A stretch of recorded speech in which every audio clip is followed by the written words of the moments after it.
देखिए, आपने कल कम से कम डॉट बॉल्स की अगर मैं बात करूं तो 20 से 25 ओवर हाँ। आपने डॉट बॉल्स खेली हैं। ये बहुत बड़ा क्राइम है यार। आप तो 20-25 ओवर, मैं कह रहा हूं आप 2-3 ओवर खेल जाओ तो लोग कहते हैं भाईजान इतना बड़ा क्राइम आपने कर दिया, क्योंकि आप रोटेट द स्ट्राइक पे काम करते हो। आपकी रोटेट द स्ट्राइक कल थी नहीं यार। बाउंड्रीज तो बहुत दूर की बात है। मुझे नहीं पता आखिरकार जो प्रेशर है इतना पाकिस्तान टीम पे आया ही क्यों। मुझे पता है फखर जमान एक इम्पैक्ट प्लेयर है। फखर जमान बहुत ज्यादा जो पाकिस्तान टीम के लिए एक बैकबोन की हैसियत रखते हैं। वो कल इंजरी के बावजूद जिस तरीके की उसने इनिंग्स खेल रहा था, वो पता लग रहा था कि फाइटर है, लेकिन आपने उसको स्टेक पे लगा दी है। अल्लाह करे कि मैं गलत हूं। मुझे लग रहा है कि चैंपियंस ट्रॉफी से बाहर हो जाएंगे। जो उनकी अच्छा। इंजरी अब नजर आपको आ रही है, बैटिंग में कल वो बहुत ज्यादा स्ट्रगल कर रहे थे। और क्योंकि जिस वक्त वो रनिंग कर रहे थे, स्पाइक्स मुझे लगता है वो ग्राउंड में फंसा, तो जो एक लोअर बॉडी की आप बात करते हैं, अपना लोअर मसल की, तो वो खिंचा है, तो वो थोड़ी सी सीवियर अल्लाह ना करे हो कि चैंपियंस ट्रॉफी से बाहर हो। मैं भी ये कह रहा हूँ, मुझे थोड़ा सा टेंशन जरूर है इसमें। मसला फिर सबसे बड़ा ये है कि आप जब ओपनिंग डिपार्टमेंट की बात करें, बाबर की चले बात करता हुँ। हूं। मैं भी कहता हूं कि बाबर ने कल जिस तरीके की इनिंग्स खेली है, थोड़ी सी सेल्फिश इनिंग्स थी। मसला लेकिन अगर मैं कंस्ट्रक्टेड की बात करूं, जो प्रॉपर क्रिकेटिंग माइंड की बात करूं, साउथ शकील आपके साथ ओपन करने आते हैं। साउथ शकील ने आते ही 15 डिलीवरीज जो सी डॉट बॉल्स खेली, आप 15 के करीब अगर मैं गलत नहीं हूं। हुँ। आप एकदम प्रेशर डालते हो अपने ओपनिंग डिपार्टमेंट में। फखर जमान और बाबर आजम की जो जोड़ी चल रही थी वो ये थी कि फखर जमान एक एंड से आपको स्ट्राइक करते हैं, बाबर आजम दूसरे एंड से आपको जो उनसे रन बॉल आप कर लो या जो भी गैप्स निकाल रहे हैं वो आपको नजर आपको आता है। वन डाउन पोजीशन पे आप बात करें, कल आपने टोटली अपनी बैटिंग ऑर्डर ही आपको तब्दील करना पड़ गया ना। इसलिए मैं कह रहा था चैंपियंस ट्रॉफी से पहले बहुत जरूरी था कि आप हर एक्सपेरिमेंट कर लेते।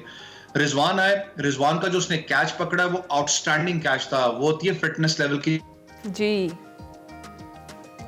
आपने देखा होगा हमारी फील्ड में बड़ी कल फील्ड के अंदर हमारी बड़ी खराब कारकर्दगी है, हमारी कोई इतनी अच्छी परफॉर्मेंस नहीं थी। उसके बाद आप बात करें मिडिल ऑर्डर की, आगा सलमान ने कल जो इनिंग्स खेली है, इन जैसी विकेट्स के ऊपर जब आपको इतना ज्यादा रन्स चाहिए होते हैं खास करके, और जब आपने रन रेट को मेंटेन करना है, तो आपको ऐसी आउटस्टैंडिंग इनिंग्स खेलनी पड़ती है। हाँ। लोग कह रहे हैं ना कि आगा सलमान को जरूरत क्या थी, कि भाईजान उसको जरूरत थी, डिमांड ऑफ क्रिकेट थी, क्योंकि आपकी एवरेज चढ़ रही थी। आपने उस एवरेज को भी तो किल करना है। खुशदिल शाह ने, मैं अपनी बात अगर करूं, मुझे भी शटअप कॉल दी है, बहुत से लोगों को शटअप कॉल दी, जिसने कल परफॉर्मेंस दिखाई है।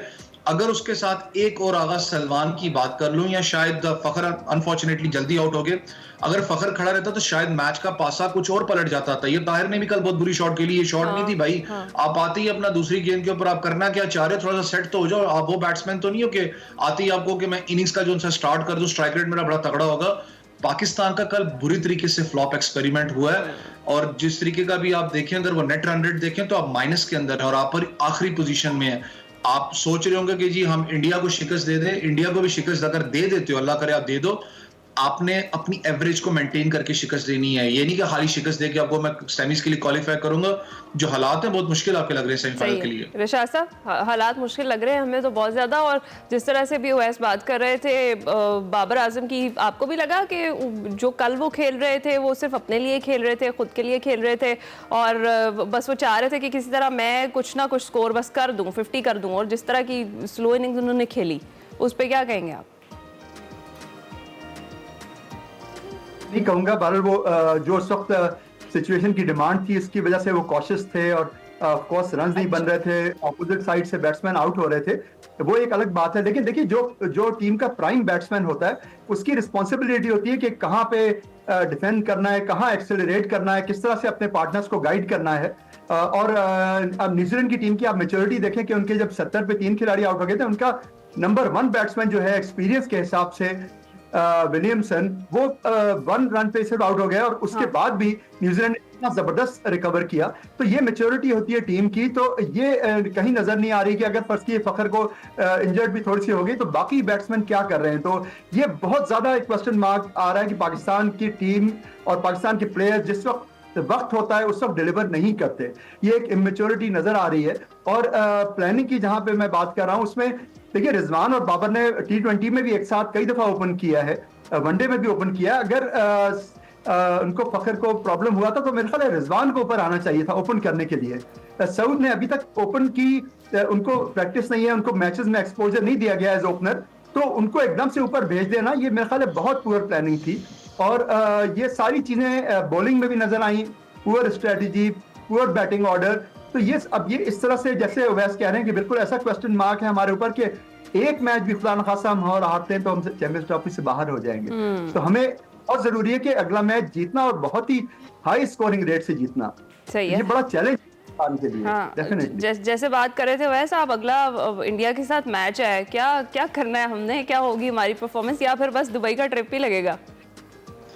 देखिए, मुझे पता है फ्रस्ट्रेशन तो है, दुख भी है जो जिस तरीके से कल आपकी परफॉर्मेंस थी, और मैंने खाना के समझ में भी नहीं आ रही कि आप हम अल्फाज यूज करें। आई एम सॉरी टू से, पाकिस्तान की जो परफॉर्मेंस थी, आपका ओपनर है, और आप देखें ना, अगर आपने इस टीम के खिलाफ अगर हालिया मैचेस ना खेलें तो मैं कह सकता हूं कि यार आपको थोड़ा सा टाइम लगता है एडजस्टमेंट करते हुए। आपने यार कंटिन्यूसली 3 मैचेस खेल चुके हैं, तब भी आप अगर इस टीम का माइंडसेट ना पढ़ सको तो फिर आपकी गलती, उन्होंने आपका बेहतर माइंडसेट पढ़ा था। अब आपने मूव ऑन करना है दुबई में, दुबई स्पोर्ट्स सिटी के अंदर आपका इंडिया के खिलाफ मैच है। वहां पर जो आज तक मैं, क्योंकि यूएई के लिए खेलता रहा हूँ पूरी जिंदगी, अगर जो क्रिकेट वहां पर खेली है तो मुझे आइडिया कि उस विकेट पे जितना भी आप काम करो टर्निंग ट्रैक आपको मिलेगा, और वहां पर इतना हाई स्कोरिंग गेम नहीं होता। 270 280 भी बड़ा चेजेबल टफ टोटल होता है, क्योंकि दूसरी इनिंग्स के अंदर बॉल काफी ब्रेक होता है वहां पर। मेरा फिर वही सवाल है कि इंडिया 4 स्पिनर्स के साथ इंडिया इस वक्त दुबई में मौजूद है। उन्होंने पता है कि हर मैच खेलना ही उन कंडीशंस के अंदर है, लेकिन 4 स्पेशलिस्ट स्पिनर्स हैं उनके पास। यार हमारे पास तो दूसरा स्पेशलिस्ट स्पिनर ही कोई नहीं है। आपके पास आवाज अपना, अगर आप बात करें इब्रार के अलावा, महसूस हो रही है जी स्पेशलिस्ट स्पिनर की, आप सही कह रहे हैं। और रिशाद साहब, what's your take on India Pakistan match? क्या लगता है आपको कि खाली दुबई का टूर ही होगा या फिर कुछ हालात बेहतर हो जाएंगे हमारी टीम के? जी, आप सही कह रही हैं, और उसमें ज्यादातर जो तजिया निगार हैं, जो फॉर्मर क्रिकेटर्स हैं, वो तो क्लियरली कल सारे चैनल्स पे कह रहे थे कि India is a clear favourite for this match. बहुत ज्यादा पाकिस्तान का चांस बिल्कुल ज्यादा नजर नहीं आ रहा है।